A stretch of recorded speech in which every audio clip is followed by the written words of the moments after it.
12th of July 2018. We have started our Beijing trip. We would like to comprehend the general view of migrant workers in Beijing. One of our member, Keith, is going to interview the locals. 你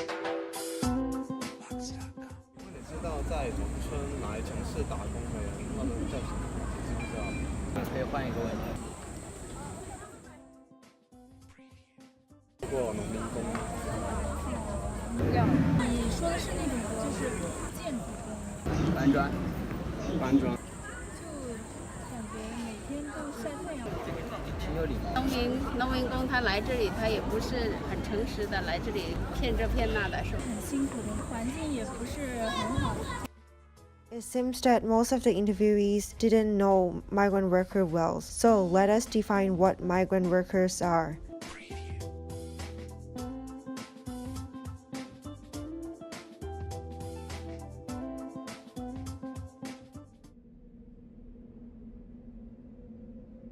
We also interviewed a migrant worker, Mr. Chen.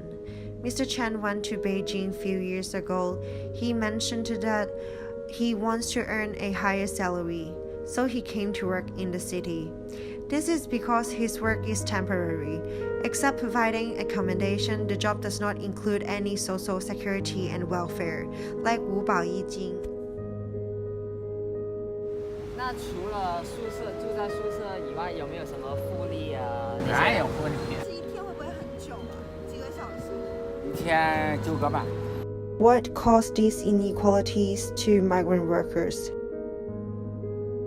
So, this video, we will focus that on the second generation of migrant worker, which refer to migrants born in the 18th to 19th. We will first divide the past 70 years of China into 3 periods, to give a clear background information of the inequalities of migrant workers. From 1949 to 1978, there was a planned economy in China. Planned economy is that the economic system is fully controlled by the government, and they regulate production, distribution, price, etc. The second period is 1978 to 2001. Economic system of China turned into mixed economy. Market economy was introduced, and it partly integrated with planned economy. Some example push forward China was attempting to achieve globalization, like Deng Xiaoping decided the policy of reform and opening up. Also, starting from 1979, the China government will set up special economic zones. It was creating a lot of job opportunity in factories, which lead to pushing of migrant workers from their rural area to urban area to work and earn money. The last period is 2001 to present. Market economy mostly introduced in China. Also, with the idea of neoliberalism, China has fully integrated into global market and became global China. One of the examples is China joined the World Trade Organization in 2001. What inequality of migrant workers facing? Firstly, we will define what inequality is.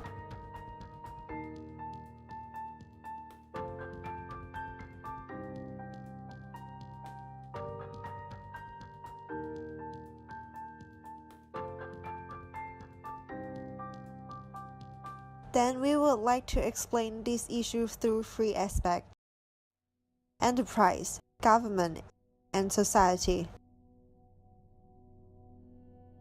In the enterprise aspect, employment opportunities are limited. It will lead to limitation of work type and affect job stability. The majority of migrant workers work in manufacture, construction, and service industry, which are high risk, high labor intensive, and low wages with poor working conditions. Also, unfair employment treatment. Migrant worker tends to receive lower wages for same job compared with local citizens. 48% of migrant workers in poor welfare delta regions earn less than 160 yuan. In order to encourage local people to find employment, the minority of town employment in poor welfare delta has taken measures to make local citizens get about 10% higher wages than migrant workers in the same occupation and position. According to the National Bureau of Statistics, The average monthly employment time of migrant work 2,020 hours, which is 1.3 times higher than legal hours, 167 hours. For example, Yang and his 40 workers took a project in central China that built a cow shed for a local company. Although the construction work went smoothly as planned, Yang never get paid. Moreover, the insufficient guarantee of work. The local insurance law indicated that employers should enroll 5 insurance programs for each employee, which include pension, medical, work-related injury insurance, unemployment compensation, and maternity insurance. However, migrant workers are rarely participating in this program. There are only 35.4% of migrant workers have signed a labor contract with the employer. And the participation rate of pension, unemployment, work-related injury insurance are only 22, 17, and 27 respectively in 2017. Therefore, the majority of migrant workers will not be compensated for any work-related and will be dismissed. In the government aspect, the problem of education for children of migrant workers. The children of migrant workers can be divided into 2 categories: left behind children who stay in rural areas for education, and other mobile children who follow their parents to the city and receive education. And the housing problem for migrant workers. The residency of migrant workers is not guaranteed. There are plenty of restrictions on incorporate migrant workers into urban housing security system. Migrant workers only post a temporary resident permit in the city, not permanent resident. They cannot rent low-rent housing, cannot purchase affordable housing, cannot receive urban housing security, and unable to purchase commercial housing. Take bank mortgage loans in Changshu as an example. The bank requests the mortgage to permanent residents, fixed job, and stable income, which undoubtedly exclude migrant workers. According to National Bureau of Statistics, 69.3% of migrant workers live in dormitory, construction site, production and operation site, or share with others. In the social aspect, there are 2 kinds of social discrimination that migrant workers are facing. The first one is identity and cultural discrimination. The society discrimination toward migrant workers may due to different social status. Most citizens believe that the migrant workers belong to second class, so they think that the workers are inferior, lower class, and not comparable to them. Back to Beijing Olympics in 2008, there were CPP-CC members made the call for drive migrant workers away from Beijing, as they thought those workers would give a negative impression, disturb the social order, and adversely affect the public image, civilization, and development of the city. In addition to this, the migrant workers also being discriminated because of their low consumption power. Once a travel agency received 100 migrant workers to live in 5-star hotel for free, but the workers did not receive the 5-star service. Police were keeping a watchful eyes on them as they were under supervision by the police and attendants. There were also stores and shops with notice of no migrant worker allotted, which seemed to tell the public that even though the migrant worker has money, they still could not consume due to their symbol of identity, image, and class. The second inequality in social aspect is employment and health discrimination. The migrant workers are also being disadvantaged in certain client jobs and in the workplace. Most of the workers have to seek for jobs through an official market, friend recommendations, otherwise they would be unemployed.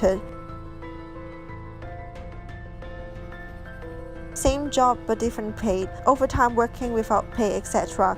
Such kind of unequal right and treatment toward the workers are mentioned in previous part. Moreover, the working environment of migrant workers are extremely poor. They have to work in a toxic and harmful environment without any preventive or protection measure and equipments. Most of the migrant workers do not have medical insurance, therefore, many of them would in great danger or even die when they suffer from illness. After we understood what inequality that migrant workers facing, the cause of inequality can be divided into three sections, namely global, government, and individual.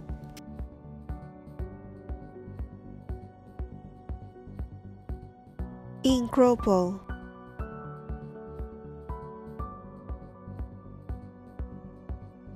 under the influence of globalization, geographic distance has become less important and time is greatly compressed. The practice of division of labor, which countries specialize in producing the goods that have comparative advantage, become the global trend to maximize profit and reduce costs. For example, including Foxconn, migrant workers work in factories since the requirement and barrier is comparatively low.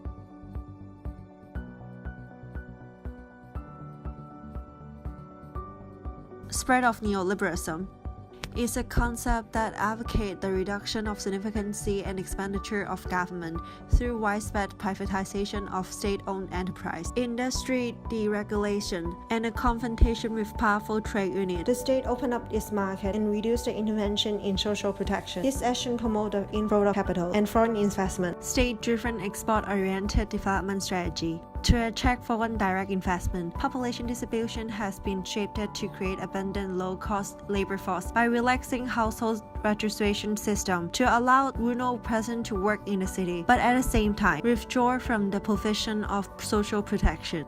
Government. Migrant population provides labor power for the economic boom in urban areas, but they are often being excluded and abused by the government decision-making. It slowly become a vulnerable group in urban society.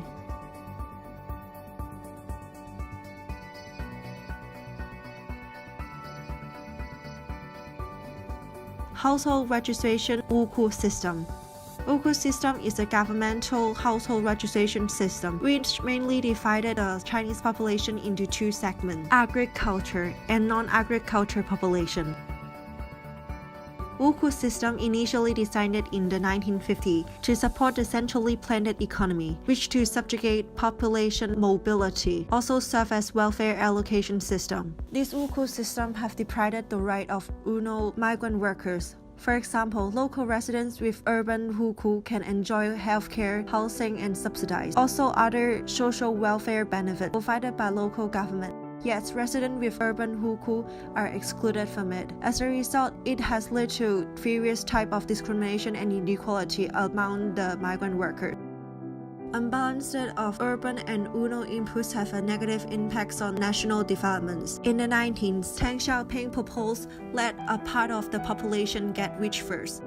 It widened regional gap between urban and rural areas. In terms of geographic origin of migrant workers, they are mostly originated from the China central and southern region. For example, Yunnan, Henan, Hubei, Ganxiao. These regions are mostly mountainous or desert areas. Due to the limitation of geographic conditions, they are not conducive to large-scale farming and low crop output. The development lack and traffic inconveniency in these regions have further aggravated the local poverty and hindered the development of the locality. Due to insurmountable natural environment limitation and long-term regional gap, it is difficult for national investment to meet the development needs of this region. As a result, the GDP of urban and these regions differ greatly. It has a causal chain relationship with education. Chinese education system is hierarchical. School funding is paid by the corresponding township, village, or city government. Hence, the educational expenditure between rural area and urban area vary widely.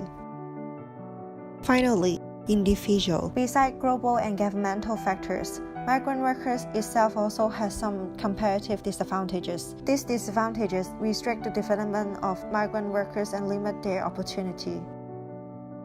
Unskilled and ill-educated. According to National Bureau of Statistics, The majority of migrant workers only receive junior high level of education. It also only 33% of migrant workers receive training in agriculture and non-agriculture discipline. Thus, this will restrict their occupational type, which limit workers' work in menial and low-paid jobs. It also limits worker promotion prospect and social class upgradation.